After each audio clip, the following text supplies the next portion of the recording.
गोपू ने खिड़की से बाहर देखा, आसमान में कुछ चमक रहा था। वो धीरे धीरे दरवाजे की ओर चला, बिना आवाज किए। मिमी पहले से ही सोफे के पास इंतजार कर रही थी, उसकी आंखों में उत्साह था। दोनों ने कान में धीरे धीरे कुछ फुसफुसाया और मुस्कुरा दिए। उन्होंने धीरे से पीछे का दरवाजा खोला, जैसे कोई राज छुपा हो। गोपू और मिमी चमकती झाड़ी की ओर बढ़े। अचानक झाड़ी से एक प्यारा नीला राक्षस निकला, बॉम्बू। तीनों मिलकर जोर से हंसने लगे, जैसे पुराने दोस्त मिल गए हों। बॉम्बू ने बच्चों को एक चमकता पत्थर दिया। बच्चे उस पत्थर को देखकर हैरान रह गए, वो चमक रहा था। बॉम्बू ने बच्चों को एक छिपे रास्ते पर ले चलना शुरू किया। वे एक जादुई चमकती गुफा में दाखिल हुए। मिमी ने चमकते मशरूम को छुआ और वो झिलमिलाने लगे। गोपू की आंखें तैरते हुए क्रिस्टलों को देखकर चौंधिया गईं।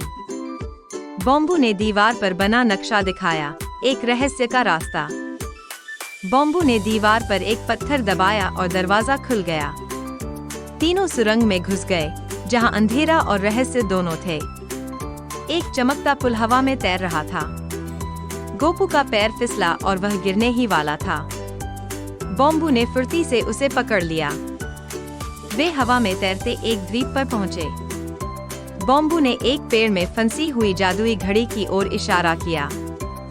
गोपू ने छड़ी से घड़ी तक पहुंचने की कोशिश की।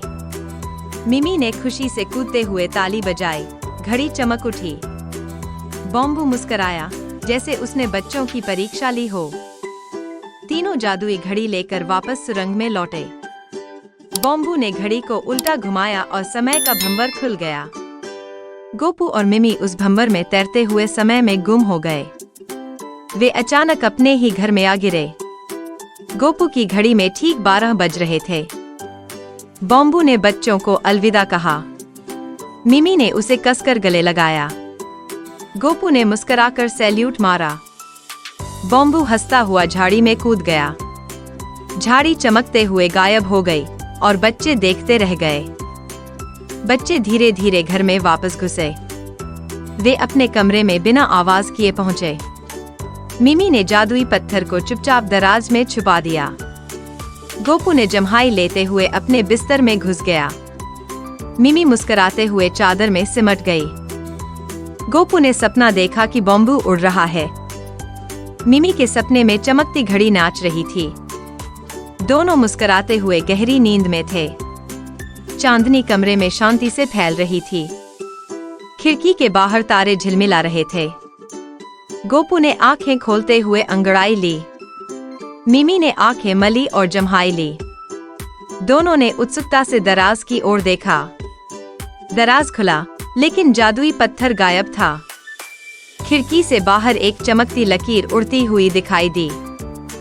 बच्चे तेजी से बाहर भागे। जहां झाड़ी थी, अब सिर्फ घास थी। गोपू को जमीन पर बॉम्बू का सींग मिला। मिमी ने उसे उठाकर मुस्कुराया। दोनों हंसते हुए आसमान की ओर देखने लगे। दोनों हाथ में हाथ डालकर चलने लगे।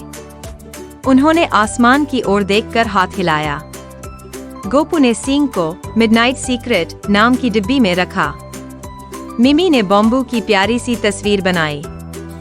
वे दोनों मुस्कुराते हुए तस्वीर को देखकर खुश हो गए।